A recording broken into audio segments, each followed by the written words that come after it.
29 अप्रैल को international dance day मनाया जाता है। आज 29 अप्रैल मनाई जा रही है, तब इंटरनेशनल डांस डे के उपलक्ष्य में वडोदरा के कई कलाकार इकट्ठा हुए।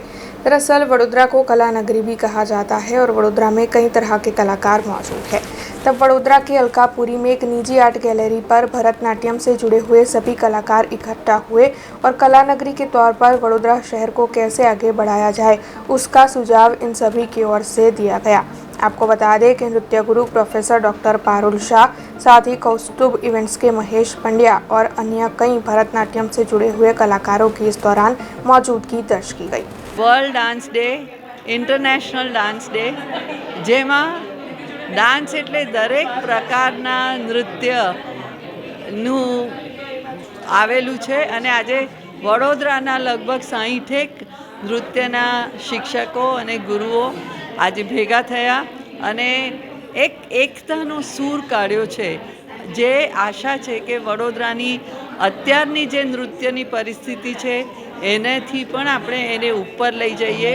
કલાકારો સારા કાર્યક્રમો કરે, સારી વર્કશોપ્સ કરે અને પોતે ગૌરવ આપે વડોદરાને, એક એવી ઈચ્છા પ્રદર્શિત કરી છે। આજે 29 એપ્રિલ એટલે વર્લ્ડ ઇન્ટરનેશનલ ડાન્સ ડે એટલે કે વિશ્વ નૃત્ય દિવસ।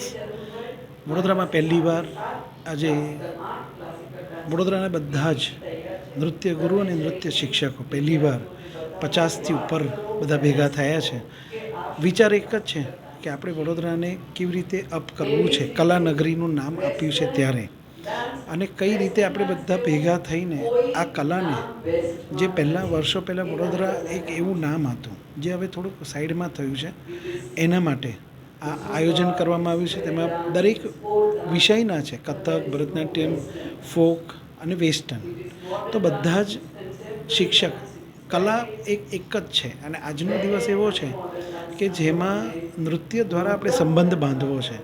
તો એ હેતુથી બધાને ભેગા કરી હું મહેશ પંડ્યા અને સાથે હું જેમની સાથે કામ કરું છું ડૉક્ટર નૃત્ય ગુરુ પ્રોફેસર પારુલ શાહ, તો એમને વિચાર આવ્યો અને અમે બધાએ ઉપાડી લીધો। તો આજે તમે જોઈ રહ્યા છો કે દરેક વિષયના, તો આમાં એક જ વિષય કે શું કરવાથી આપણે ફરીથી વડોદરાને ઊંચું કરીએ, બસ એ જ આશ્રય છે। અને ફરી એકવાર આજના દિવસે વડોદરા નહીં પણ સમગ્ર વિશ્વમાં જેટલા પણ ડાન્સથી જોડાયેલા છે એ બધાને શુભેચ્છા, ઘણી ઘણી આનંદ અને સાથે અભિવ્યક્ત કરું છું कि बस नृत्य में आगे बढ़ता रहो। हमसे जुड़े रहने के लिए हमारे YouTube चैनल को सब्सक्राइब करें और नई वीडियो की नोटिफिकेशन के लिए बेल आइकॉन को दबाएं।